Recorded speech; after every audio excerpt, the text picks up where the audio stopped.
Hello and welcome to This is Interesting Ringside Digest. I'm your host Kirk Day, along with my co-host Byrne. And today in this video we're gonna be going over every NHL blockbuster trade that happened in the deadline week. So we're not gonna be going over trades like Vladimir Tarasenko, Dmitry Orlov, Ryan O'Reilly, just because those were a bit too far outside of the window of the NHL trade deadline. But before we get into this video, make sure to subscribe if you want to see more content like this throughout the season, off season, and all the big events like the draft and free agency. Because we're going to be posting content all throughout that. We're going to be posting news and everything. So if you want to see it, make sure to subscribe. It's going to be a good time. And without any further ado, we're just going to get into our first trade here, which is Patrick Kane going to the New York Rangers. So I think this one is pretty simple. We can all agree that the Rangers got an A+ on this one. I mean, getting Patrick Kane for $2.6 million, as well as acquiring Vladimir Tarasenko, they're going for it. So getting Patrick Kane, definitely in addition to what they've been doing, I'm giving it an A+. It has to be. I don't really think you can go anything below an A. So it's pretty basic for them what their goal is. Their goal is to stack up. Their goal is to win. And with the Blackhawks, the return they got a second and a fourth. It's not great. It's a conditional second, so it can become a first. But still, either way, it's not the best return. I mean, I know they were kind of locked on having to trade him to the Rangers because that was Kane's really only destination he wanted to go to. So I'm just going to give it a C+. But it could be better. They could have tried to get a better return, but I know they didn't have much choice. They're kind of handcuffed. Mm-hmm. And for the Coyotes, I mean, they just retained 50%. They didn't really do much, but they got a third-round pick out of it. I'm just going to give it a B-. I mean, you can't go wrong with a free pick. I mean, Minnesota's done it, as we know. There's other teams have joined on with it. So, yeah, it's a B-. It's pretty good for them. And, yeah, that's what we got for that. What do you got, Noah? Yeah, I mean, like you said, it's hard not to give the Rangers an A+ here. You know, Patty Kane gets to go home. He gets to bolster that already lethal top six over there in New York. You know, they're an A+ in my book. As for the Blackhawks, I got them at a C. You know, it was a little bit of an underwhelming return for Patrick Kane. I mean, you know, he's lit up the league since I've been 10 years old. Yeah. You know, it kind of blew me away a little bit that they were only able to fetch a second and a fourth round for him. So that's why I had him at a C. Yeah, it's kind of a just split trade. They didn't have much options to do, so really only you can grade them within a big split. I mean, Rangers won, Blackhawks really had no other choice. That's the only way you can really describe that trade. They're backed into a corner for that. Oh yeah, for sure. And the second one here we have is Timo Meier to New Jersey, and this one, I mean, the Devils added a big piece up front. There was a big trade, very big trade, both sides, lots of players involved, a few picks. But Timo Meier was really the focal point of that trade. New Jersey got the extra guy they wanted. They got a few more, other guys, as you can see there, on a fifth-round pick. I'm just going to give them an A, because they did get their goal, like I said with the Rangers. They got the guy they wanted. They got the player, which is Timo Meier. I'm going to give them an A. It's plain and simple as that. And for San Jose, they did get a lot of pieces in return and a few picks. It's you can vary what you want to give. I mean, they got good prospects like Fabian Zetterlund out of it, and they got Andreas Janssen, who's been okay. So I'm just gonna give him a B+, because as you can see, a first and a second as well. It's not too bad. They got a good return out of it. We know that they really had no choice to get rid of him as well. So get as much as they can, and that's what they did in this one. So what do you think, Noah? Mm-hmm. Yeah, I have them slightly lower than an A+. I have them at an A for the sole reason that there wasn't an extension involved there with Timo Meier. You know, you got to lock that guy up long term, and you'll see it's trending more and more now. It's like those big name players will kind of do the sign and trades, but that's why they're an A for me, solely because there was no extension. As for San Jose, I B-, for the sole fact that they weren't able to get an Alexander Holtz. Yeah, they didn't really get that. They got Zetterlund, but they didn't get one of the top players that the Devils own. Yeah, so I mean, they did get a decent return out of it. It could have been slightly better, but I still think it was okay, and I'm sure San Jose is happy with what they did get in return, knowing that the chances that Timo Meier would be going back to San Jose weren't the best out of all the other teams that he had a choice to go to. So I wouldn't complain if I'm the San Jose Sharks, but I think those guys like Zetterlund and a couple of those other guys and Okachuk and Mukamadulin, they're solid prospects. They're probably going to be everyday NHL players, but I mean, by no means are they going to be an Alexander Holtz. No, yeah, they're not that star coming out of the No, drafts, but they no. they will work in the NHL, like you said, for like full NHL roster. I think that will happen eventually. Yeah, when San Jose settles into their rebuild, which we would assume they're going to go through, depending Oh on yeah, what you they got to do believe next. they're going that way. Yeah, that's what it looks like it's going to happen. So, I mean, yeah, it's not bad for both sides either way. I mean, New Jersey gets their guy, San Jose gets pieces, works pretty well. Yeah, it's not a bad trade overall. And with the next one, we have John Klingberg. And this one happened 2 minutes before the NHL deadline. So, John Klingberg, 50% retained going to Minnesota.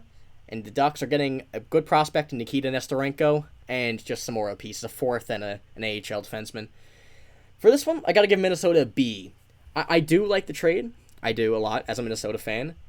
But it's looking like Minnesota will not be re-signing Klingberg. Looks more of a rental. So you do give up Nestorenko, but he was probably not going to sign in Minnesota. He was showing signs of it, told some people. So, I mean, realistically, you give up someone who's not going to sign in Minnesota, a good prospect, which you can get a piece for, and add Klingberg, who is helping you this season. So that's why I got to go for a B for Minnesota. And for the Ducks, I'm just going to go a B minus. It works for both ways. Minnesota gets their guy they've been looking for. They're looking for a defenseman.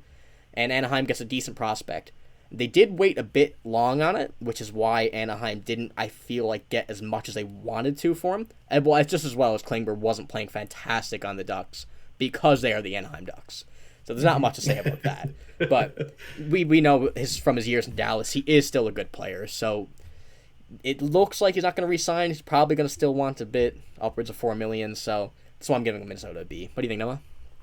Yeah, I gotta agree with you for the B for Minnesota. You know, they're trying to compete for that top spot in the Central, and you can't go wrong with a guy like Klingberg playing on your defense there in your top in the top four. As for Anaheim, I'm gonna be a little bit harsh on this one. I'm gonna give him a D. You know, they kind of brought him in for the sole reason to flip him at the deadline and try and gain as much as they could. And you know, Nestorenko is a solid prospect, but those guys like Suster and a 4th-round pick, I don't think that's what the Ducks kind of imagined that they'd receive for Klingberg. I mean, you know, the guy before in Anaheim, he was over in Dallas, and we heard trades about rumors and that like 1st and 2nd-round picks and top prospects for John Klingberg, and this is nowhere near that same caliber player. Yeah. So I got to go with a D. Yeah, I can see where you're coming from, and he also wanted when going to Anaheim, like for signing, he wanted $8+ million. So yeah, he's not that player anymore. He may still want it, but he will not get it. I wouldn't say going into. He's gonna have a good luck to him for trying to get that. Yeah, well, I mean, we could see with Minnesota, he could turn it around. You never know, but as of right now, that is true. He's not. His first few games with Minnesota have been good, but I mean, it's not. It's not an $8 million. Yeah, and I'm also sure Anaheim didn't expect him to drop off like that in just That's true too. The extreme amount. So I guess they kind of were not getting as much as they expected to when they first signed him last free agency to try to flip him this year. But I mean, they still got a good prospect out of it, so you can't really complain. I mean, no, fair enough. You're not going to compete with him. You're not going to bring him back, so why not? And with the next one here, we have Jakob Chychrun, the guy we've all been waiting for. He's going to Ottawa with no retention for a first, and 2 seconds. Now, this can become 2 firsts. It's unlikely, but I mean, I'm going to give Ottawa an A-. They got him. They got him with no retention, but he still has term, and he's not that expensive in the first place. So an A- for Ottawa, you can't really complain.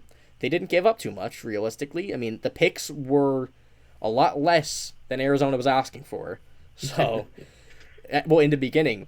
But Arizona, I'm going to give them a C+. They lost all leverage once Gavrikov was traded in the first place. So they didn't get what they were looking for him. I'm sure there was plenty other teams in the market for him, but they all started to just drop down throughout the trade deadline when all the defensemen were going. Like, we have Orlov, Gavrikov, and they lost their market for him. So they kind of felt a bit rushed, I would assume, to make a deal before the deadline. And I guess that was their best deal that Ottawa did, and they didn't pay too much for him. So I'm just going to go an A- for Ottawa and a C+ for Arizona. Nothing too big, nothing too small, but it definitely favors Ottawa in this trade. Mm-hmm. I think I got to agree with you on both of those. You know, Ottawa gets their guy. He slots in perfectly in that top 4. they're looking pretty scary over there in that already stacked Atlantic. Which in a couple of years with those teams like Montreal and Ottawa, they're going to be competing, especially with a guy like Chychrun in your top four. I love the point what you made about the Gavrikov and Orlov kind of differentiate, or no, not differentiate, diminishing the value of Chychrun going to or Arizona getting Chychrun to move. The first and the second, I mean, I still think it's a pretty solid return, but compared to the first and the two first and the top prospect that kind of 2 years ago everybody was anticipating that was going to be the return for Chychrun is significantly not what it was. Yeah, they definitely wasted a lot of opportunity they had to be able to get a bigger return. But you can't really complain. You still got rid of him for a potential 2 first-round picks and a second. Yeah, that's true. If not, it's still a first and 2 seconds, which is fine, in my opinion. You probably could have gotten more. You probably could have got a prospect or something with it. But at least you got that. And, I mean, you never know who you could draft. You could come out and start drafting the next star. It could be a replacement for just for another few years. You never know. So, it is what it is. It's not too fantastic for Arizona, but I do like it for Ottawa. And with the final one here, we have Mattias Ekholm. And this one, I do like a lot for Nashville, I should say. And, well, Edmonton as well. Both these guys, they went where they were supposed to. Mattias Ekholm went to Edmonton. Edmonton was looking for that defenseman. It's 4% retained just to move him down to an even $6 million and a sixth. Fits perfectly in Edmonton, in my opinion. Fits, like, the whole system they have there. Edmonton is just similar to a Minnesota. They're going for it. They need to get an extra piece, which was Ekholm, to make it and to try to get up to make it to the Western Conference Finals, Stanley Cup, And they did have to pay a nice bit to get him. Now, because, I mean, we know Mattias Ekholm is good. But for Tyson Barrie, Reed Schaefer, a first and a fourth, I do like it. So, I mean, I think this trade is pretty even, which is why I'm going to give Edmonton a B, and I'm going to give Nashville a B+. Mainly because, I like it. It fits both well. The even swap, you get a prospect for Nashville, a few picks. You get a solid defenseman for your Edmonton. So, yeah, it's pretty even. I'm going to give them a B and a B+ respectively. Yeah, love the move for both sides here. Edmonton gets another piece on defense, like kind of similar to the Ottawa scenario there. But like you said, they're kind of pushing to make a good run in the playoffs. And you insert a guy like Ekholm. He's been in the league. He's a seasoned veteran, I guess I'll say. Yeah. And he slots in there perfectly. I absolutely. So I'll give Edmonton a B. B+ is what I have here. As for Nashville, I got to give him an A. That return is absolutely wild. Reed Schaefer he played in the World Juniors. He kind of had a little bit of a third line role, but he's a former first round pick, and if I am correct, he's lighting it up over there. I think he plays in Seattle in the WHL. He probably wouldn't really make the Oilers, so to ship him away and kind of get a guy like Ekholm who benefits them so well is a beautiful move by Ken Holland. And to also get a first-round pick. Now, it's probably going to be a low 20 or a low 10, so like 20 to 30. But, again, in a stacked draft class, that you can't go wrong. Yeah, for sure. And we know Nashville's adding, like with the Tanner Jeannot trade. They got plenty back. They're selling. They got rid of Nino Niederreiter. They got rid of Ekholm, got rid of Jeannot, got rid of Granlund.